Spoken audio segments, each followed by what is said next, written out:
তারাবির নামাজ নিয়ে অনেক সমস্যা, 8 না 20 একটু বলবেন কি? গত লাইভে কিন্তু বলেছিলাম তারাবির সালাত 8 না 20। বিষ্ণু ইসা ইসলাম রমাদান কিংবা রমাদানের বাইরে 11 রাকাতের বেশি পড়তেন না, সেক্ষেত্রে 8 রাকাত পড়তেন তিনি। তারাবি বলেন বা কিয়ামুল লাইল বলেন, যেটাই বলেন, আর বাকি 3 রাকাত ছিল বেতের পড়তেন। পরবর্তীতে ওমরে ফারুকের সময় উনি সাহাবীদেরকে বিচ্ছিন্ন হয়ে রাত্রিবেলা মসজিদে নামাজ পড়তে দেখে একত্রিত করলেন, তখন থেকে 20 রাকাত চালু হলো। মসজিদে নববীতে, মসজিদুল হারামে আজও 20 রাকাত হয়। আমি আল আজহার ইউনিভার্সিটি থেকে ব্যাচেলর করেছি, সেখানেও 20 রাকাত হয়। তো যেহেতু এটা ইবাদতের মাস, যত বেশি ইবাদত করা যায় ততই ভালো। সাহাবারা 20 রাকাত করেছেন। সাহাবারা তো আমাদের চেয়ে ইসলামকে ভালো বুঝেছেন। মসজিদুল হারাম, মসজিদ নববীতে আজও 20 রাকাত হয়। মানুষদেরকে যত বেশি সুযোগ দেওয়া যায়, এবং 20 রাকাত হওয়াটাই ভালো। ফলে কারো যদি স্বাস্থ্য খারাপ লাগে সে চলে গেল, বা কিছুক্ষণ বিশ্রাম নিয়ে আবার অংশগ্রহণ করলো।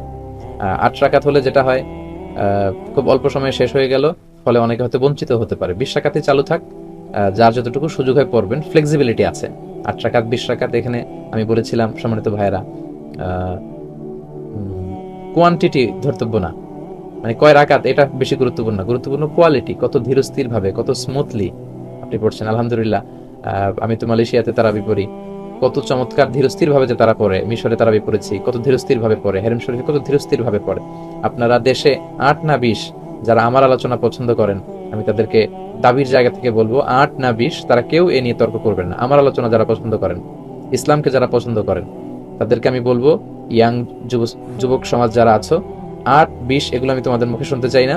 আমি শুনতে চাই যে কেন বাংলাদেশে এত দ্রুত তারাবি পড়া হয়, এ নিয়ে সবাই কথা বলেন, যে আমরা আস্তে আস্তে পড়বো।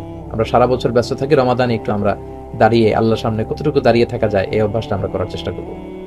কারো যদি শরীরে খুব বেশি না করলে আপনি পড়েন, 8 পড়েন, 12 পড়েন, আবার শেষ রাতে উঠে কিছু পড়েন, যার যতটুকু সুযোগ। এ নিয়ে বিতর্ক করার কোনো সুযোগ নেই।